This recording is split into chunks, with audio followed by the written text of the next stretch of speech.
So, hello. This is Alan Kligman. I'm Bobby Richter, and we're here to talk to you about Paladin and where we're hoping to take 3D gaming on the open web. So hopefully, we're just going to lead you through a story. What is Paladin? What we're working on inside of Paladin.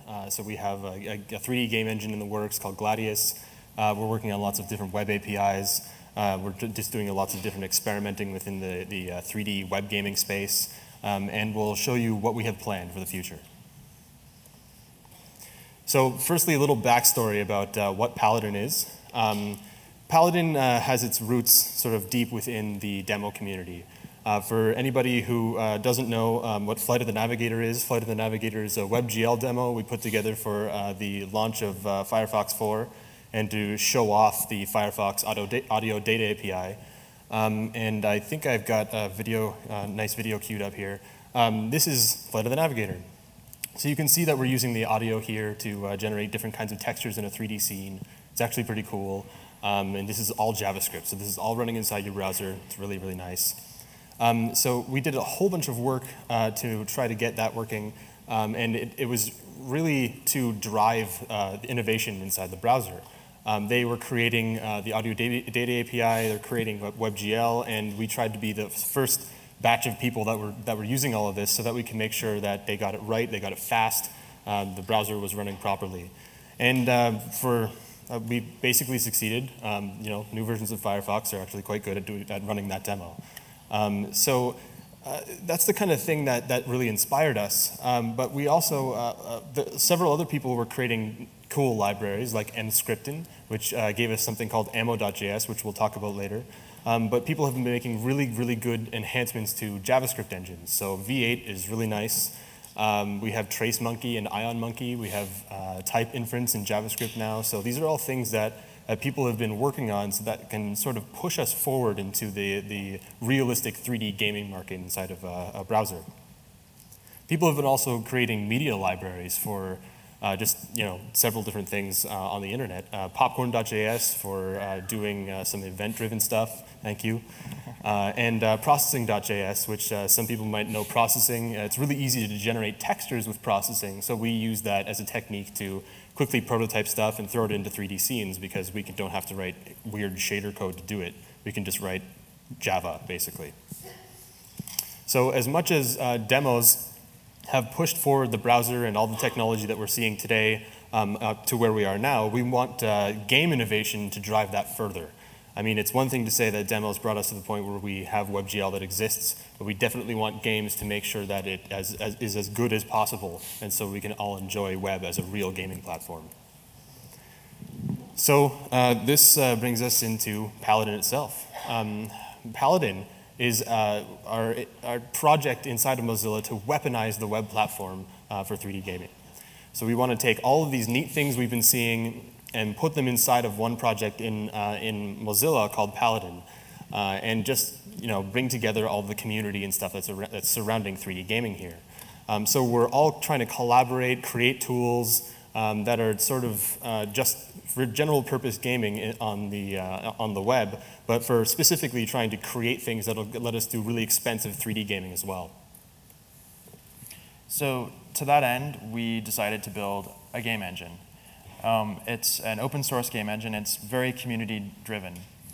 The engine is pure JS and HTML5, so that means no plugins, and we can deploy to desktop and mobile pretty easily. The engine is modular, so it consists of some core pieces, and we also rely on some other libraries to do things like graphics and physics. CubicVR is what we're using to do our rendering to WebGL canvas.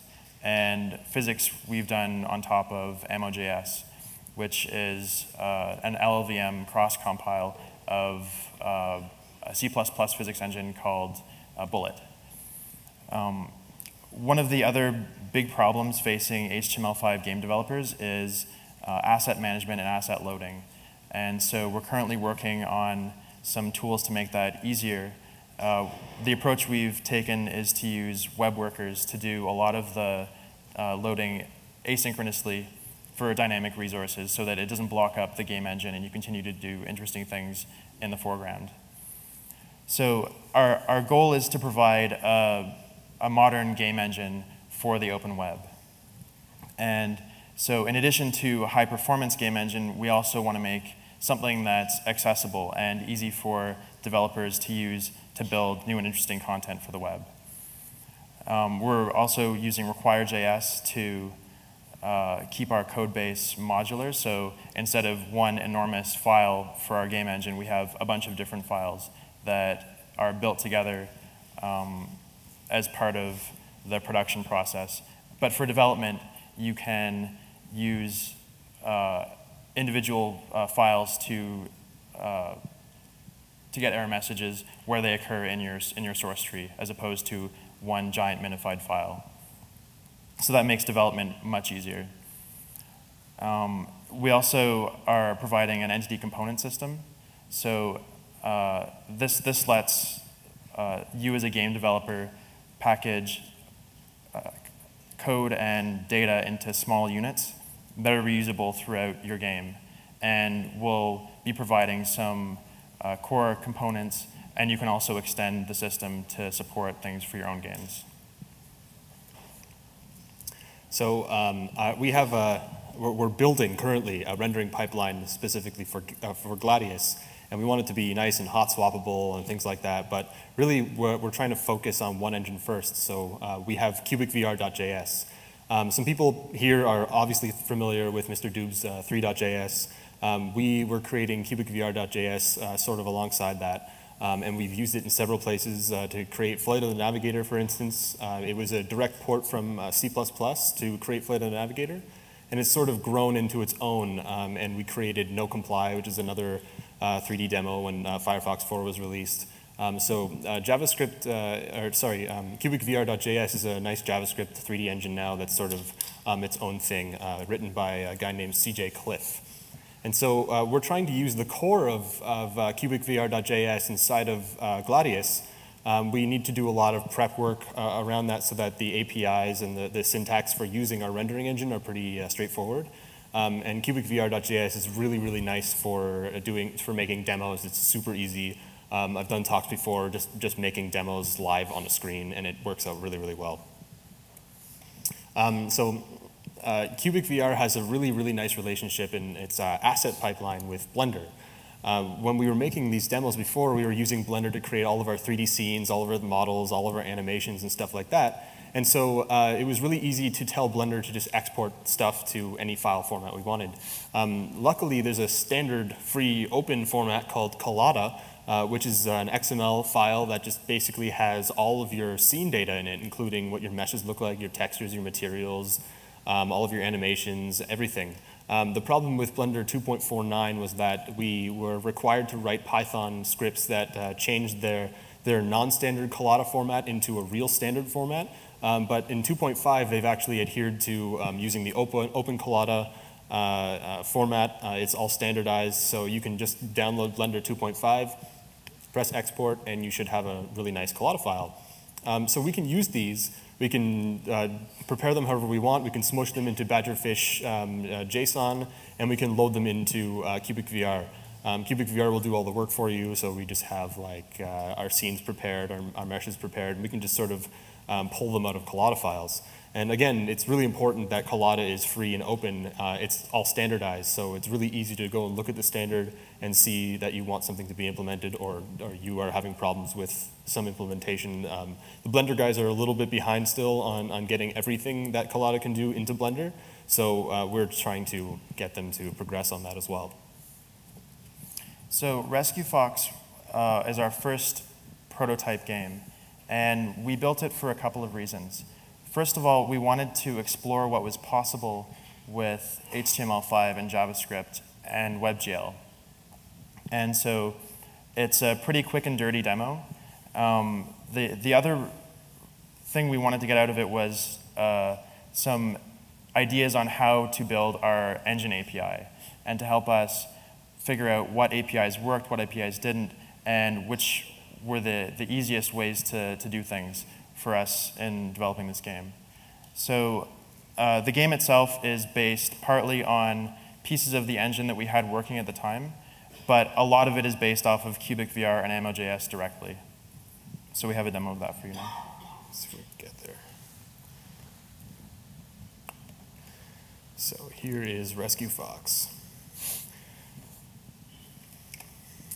All right, so the idea is that you are an astronaut, you have been hurled into space, and your pet fox is nowhere to be found except for that nice HUD thing right there. And the idea is that you can actually float around space. You can tether yourself to an asteroid and pull yourself closer to it.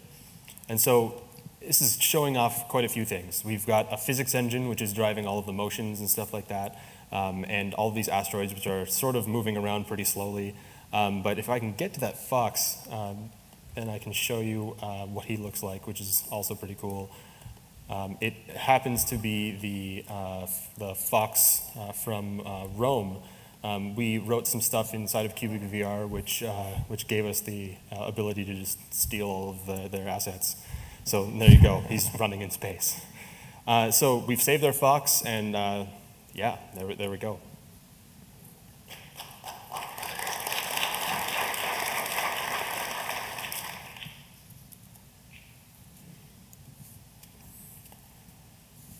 So one of the big things we learned from Rescue Fox was how we want to approach developing our platform and our game engine. And so our approach is to do experiments with new HTML5 and new technology, learn some stuff from it, and then feed that back into our platform and really improve our APIs and our engine, as well as the browser. So one of the guys we work with at Mozilla, his name is Benoit, he put up this wiki page to help us track our progress in different areas of the open web platform. So everything from user input to WebGL. And it's really one single place for us to see where we're making progress in making the open web better for gaming, and also to compare competing technologies. So the URL is there, and kind of look at that. We'll update it as things change and we add stuff. So one of the things we've been trying to contribute to the most is getting gamepad support working.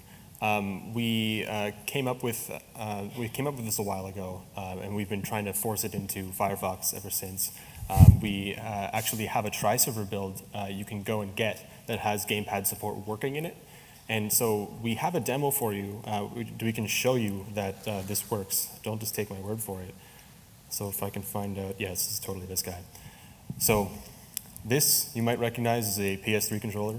It is plugged into my laptop, and I can control myself as I'm wandering around the screen.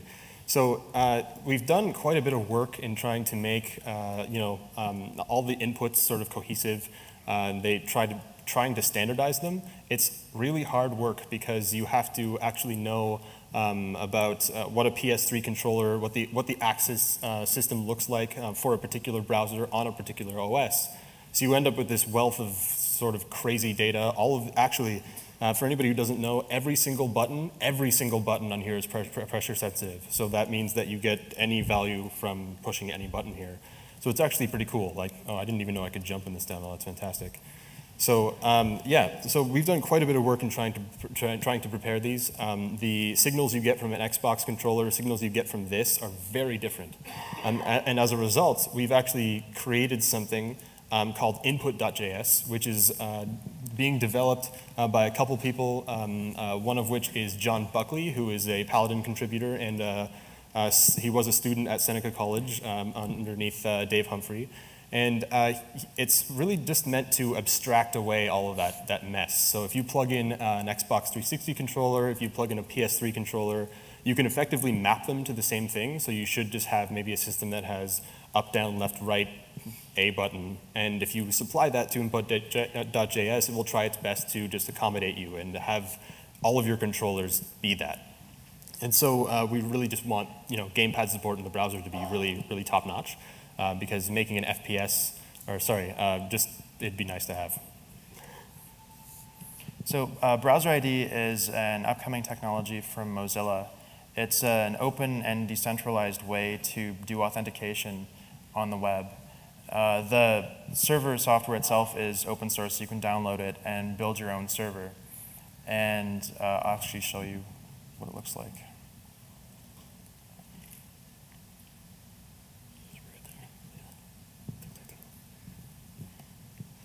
So this is a really simple tic-tac-toe demo.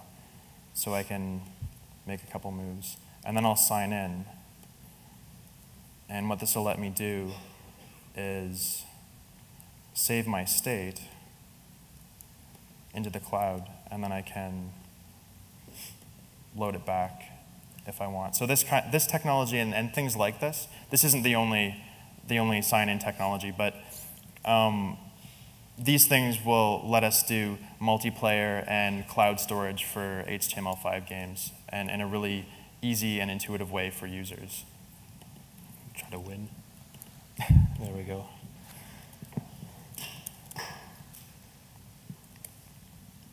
So what's next for Paladin? Right now, our game engine, Gladius, is pre-alpha, so we don't support enough stuff to actually make a game yet. We want to change that by the end of the year and provide an alpha version that should have enough functionality for you guys to start playing with it and start building stuff on top of it.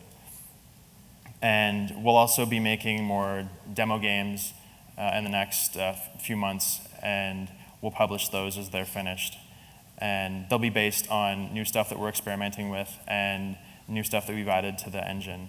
And we'll make announcements for both of those on our mailing list, which is at the end of the slides. So I've actually heard a lot of people here already reference the mouse lock API. Obviously, making an FPS without mouse locking is just impossible. You can only click and drag so much before you have to give up. So we're trying really hard to contribute to this effort. There is a spec as of Monday in the W3C specifically for mouse lock API. But we have something, we're trying to make another tri-server build that has mouse lock API implemented. And someone in our, who is in the Paladin channel all the time is currently working on that. So there should be something soon that you can use that you can try out, maybe make an FPS. Yeah, so one of the other things that we're sort of really excited about, and I really want to try to get across to users, is that you can do a pretty good job of editing stuff in the Unreal Development Kit in Unity, because they offer lots of nice editors to do stuff. So that means that if you want to prepare an animation tree, maybe you're interpolating from walking to running, you can do so in a nice nodal editor. So you can prepare a bubble here and a bubble here, and you can tie them together with how they want to be interpolated. And we wanted to present something that was very similar to people. The problem is I don't know that we can use the Unreal Development Kit in quite as open a way as we want to. We want to offer people something that is hackable and free and open so that they can use it in their own project however they want. And hopefully it'll just export JSON blobs, which would be great. But I want to do enough research, I want to do a really good job of making some tools so that you can create animation trees, compositing trees, and stuff like that, and hopefully use them right inside the Gladius engine when we're done. But more importantly, inside whatever project that you actually want to do. So, yeah, there we go. So, you know, Paladin is actually incredibly community-based. We need developers, we need people to get involved, we need people to tell us what we should be doing if we're not paying attention to the things you want us to be. So please come and visit us.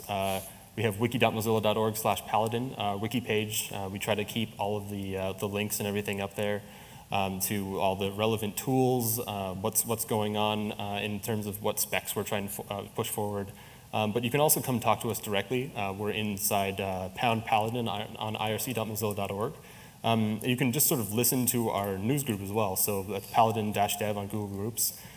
This is Alan. I'm Bobby Richter. We're at Alan Kligman and at Secret Robotron on Twitter, and you can just feel free to hit us anytime you'd like. And just before I give up here, I really want to show off some cool demos, because I actually contribute to CubicVR quite a bit, and this is so fancy. We have some really interesting stuff going on. I mean, just looking at just the stuff I could talk about what's going on inside this demo is just endless. We have just lights projecting, lots of nice shadow effects and stuff like that. This is all just comes for free when you're using Cubic and all of its utilities. So that's super nice. But so I can get this guy. Recently, we came up with, we have this nice wobbly cube, and it's showing off the capability to have dynamic VBOs. So we can prepare a mesh, and then we can alter all of the points inside that mesh to create these really nice, juicy things. And we can interact with them. So we can create nice wave pools and look at this from any angle, et cetera, et cetera. So this is all really neat stuff. This is all inside Cubic right now, and you can just go to Cubic and check it out. But maybe back to what we were actually going to talk about.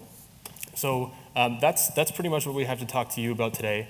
Paladin is going to be amazing. So if you have any questions, then feel free to ask them. We've given you, hopefully, a wealth of information about what we do. Thank you.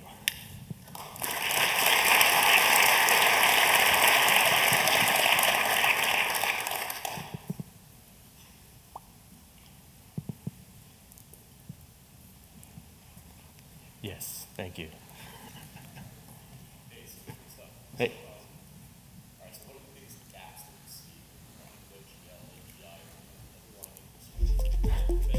Your job done.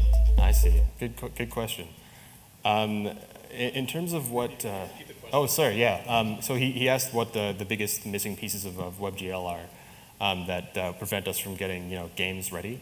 And quite honestly, I mean, we've been making do with what's out there for quite a while. There's been a lot of noise around compressed textures and stuff like that. But CJ happens to be the kind of OpenGL guru that you covet. And so he has been doing quite a good job. And as a result, I mean, all of Cubic runs super nice. And if we continue to run our game engine on top of that stuff, we don't have a lot of trouble. We haven't seen too many humongous roadblocks. But again, things like compressed textures, they're really nice to have. But I think the WebGL API is great for its 1.0. And I obviously am looking forward to what's in the next revision. All right, well, excellent. If no one has any more questions, I will retire. And thank you very much for listening to us, and enjoy Paladin.